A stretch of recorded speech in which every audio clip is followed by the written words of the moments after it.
বহুতে দুখৰ বিষয়। এটা পৰিত্যক্ত সময় য'ত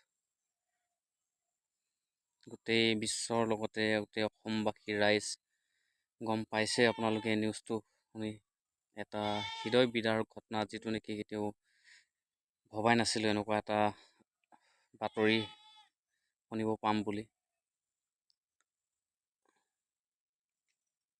জুবিন দা আজি আমাৰ মাজৰ পৰা গুচি গ'ল। সকলোৱে জানে যে জন্ম হ'লে মৃত্যু অনিবাৰ্য, কিন্তু হ'লেও মানি ল'ব পৰা নাই কথাখিনি, যে মানে অকালতে আমি কাৰোবাক হেৰুৱা নিচিনা এটা অনুভৱ হৈছে।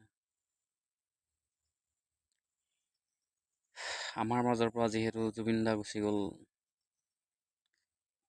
এইটো এটা দিৱস হিচাপে, যিটো দিনত জুবিন দা আজি নাইকিয়া হ'ল, এইটো দিনটো এটা দিৱস হিচাপে আমি সকলোৱে যাতে উদযাপন কৰোঁ।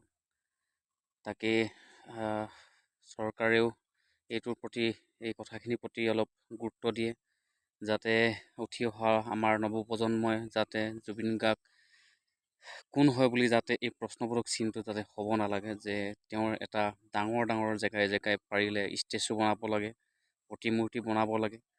আৰু অহা আমাৰ যি জেনেৰেশ্যনে জুবিন গাৰ্গ বুলি যিটো এটা দিৱস পালন কৰা হয়, তেওঁ এজন যে বিশিষ্ট ব্যক্তি আছিলে আমাৰ মাজত।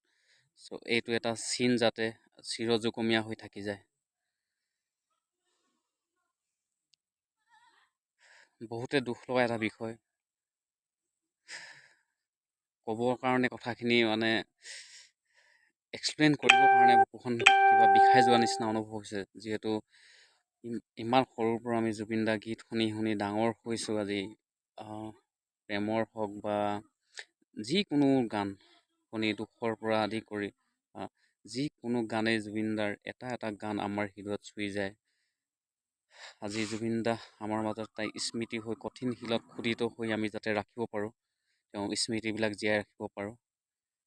সেয়াই আজি যিদিনাখনৰ পৰা বাতৰিটো শুনিলোঁ নিউজত, মিছা যেন লগা হ'লেও চিৰসত্য যে এটা ঘটনা, মানি ল'বৰ কাৰণে অকণমান দিগদাৰ হৈ যায়। নিজকে মনক সান্তনা দিছোঁ যে য'তে থাকক জুবিন দা, তাৰ পৰাই আশীৰ্বাদ কৰিব, যাতে উঠি অহা নৱপ্ৰজন্মই সৰুৰ পৰা ডাঙৰলৈকে যিবিলাক আছে ব্যক্তি, নৱপ্ৰজন্ম সকলোৱে যাতে সাহস পায়।